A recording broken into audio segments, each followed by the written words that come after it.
I just got a comment from somebody named John or username John on my podcast, one of the videos.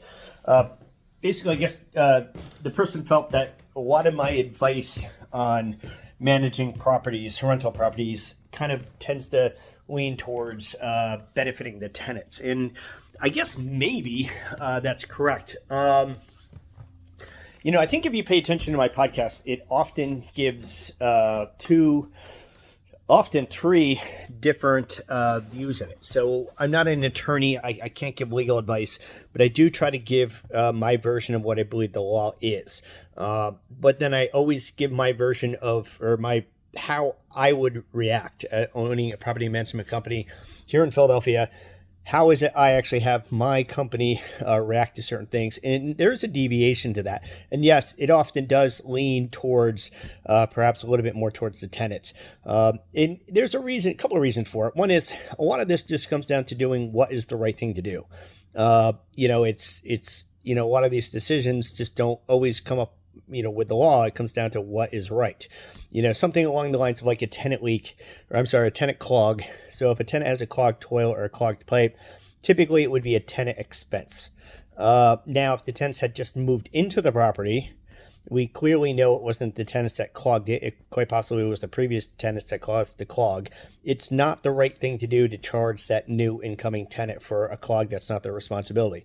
So yes, we would tend to take care of the clog for that tenant. That's the right thing to do. And that's also the accurate thing to do, regardless of what the law would state. And things like changing light bulbs are a tenant responsibility. But if it's a vault ceiling that's dangerously high, and we don't expect the tenant to own a ladder to begin with, nor do we really want a tenant to have to get up on a ladder, I mean, there really is an argument that maybe we should actually take care of those light bulbs, even though legally, I do believe it's a tenant expense. But also just from a liability standpoint. So, I mean, one thing you have to remember is that judges do not actually have to even be attorneys. So to become a judge, you don't actually have to be an attorney. You don't actually have to understand the law, to be elected as a judge. And that creates a real problem for you, because if you're ever in front of a judge, that judge may or may not know the law. And that judge may or may not, even if they do know the law, be following that law. So you always want to position yourself as a landlord or as a property management company owner, in my case, and someone who represents rental property owners. You always want to position yourself as having done the right thing. So that's the other angle. And it's just not profitable either. I mean, I manage a lot of rental properties, and I have a lot of different rental property owners. And I am the one who's responsible for these rental property owners' numbers. I see their numbers, and I also own rental properties with my wife as well, and I see our numbers at the end of the day, and I see who are the most profitable landlords. And the most profitable landlords that my company manage, Grow Property Management, is the rental properties that my wife and I own.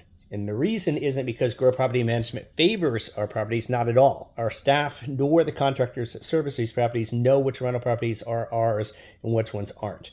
Just that when the tenant moves out, we go in and we actually do much more in the way of improvements to the properties than other landlords seem to do. So we actually spend more money to make more money than I think most landlords do. But then next up would be the owners that do tend to kind of go a little bit towards that. I mean, we put in window boxes, we do, we put hooks on the back of doors that no one's ever going to see. We just make the property livable. So we actually go in and we're like, hey, how would someone live here? Where, you're in this bathroom, there's not a plug. How would somebody ever plug in a hairdryer? We'll actually stop and we'll think, how is a tenant going to function here? And we actually do make it kind of profitable in that way.